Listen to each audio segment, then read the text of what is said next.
Zonja dhe zotrinj, të nderuar kryeministër. Është një kënaqësi e madhe të jem këtu sot. I'm going to switch into English because Lisena, my interpreter, is panicking already. Do të kaloj në anglisht sepse Lisena po thotë që pse po flet ambasadori në frëngjisht. Atëherë, ashtu siç u tha edhe më përpara, sot jemi mbledhur në një vend i cili simbolizonte në të shkuarën izolimin dhe shtypjen. Por sot ju e keni shndërruar këtë vend në një vend ku lulëzon liria e fjalës dhe do të ketë shkëmbime artistike dhe kulturore. Pra një shndërrim që është simbolik dhe shumë domethënës. Për këtë arsye, Bashkimi Evropian është shumë krenar që të ketë mbështetur pikërisht këtë kalim nga historia, nga e shkuara tek e ardhmja, nga të qenit të mbyllur në të qenit të hapur, nga aspekti ideologjik në ndërtimin e urave ndërmjet programit Europa Krijuese. Dhe në veçanti gjatë ditëve në vijim, ne do të mbështesim disa rezidenca artistike në këtë vil. Do të kemi gjithashtu dhe do të mbështesim edhe një simpozium i cili do të fokusohet tek tema si historia e arkitekturës, e cila është e dukshme këtu, kujtesa pas socializmit, rezistenca, si edhe kalimi dhe përçimi i artit, kulturës dhe kujtesës nga brezi në brez. Nesër në Durrës kemi festivalin Art Explora me 10 ditë performanca, filma, koncerte për të gjitha moshat dhe me zor, po e presim, kështu që përgëzime Art Explorës për këtë ide.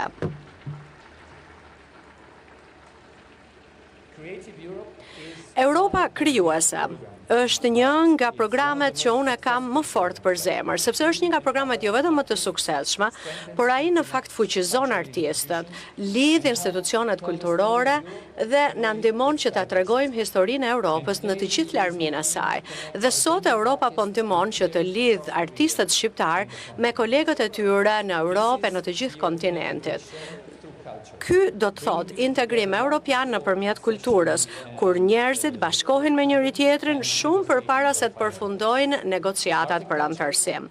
Arti dhe kultura nuk janë pjesë anësore e procesit të anëtarësimit të Shqipërisë në BE, po janë në zemër të tij, sepse artistët dhe të gjithë ata që punojnë për krijimtarinë ndihmojnë në shndërrimin e shoqërive për të arritur të bëhen shtet anëtare, duke qenë të hapur, sjellin reflektimin kritik, mendimin kritik, lirinë e fjalës, inovacionin dhe kultura në fakt ndërton ura ndërmjet brezave të ndryshëm, ndërmjet vendeve, por edhe ndërmjet të shkuarës dhe të ardhmes.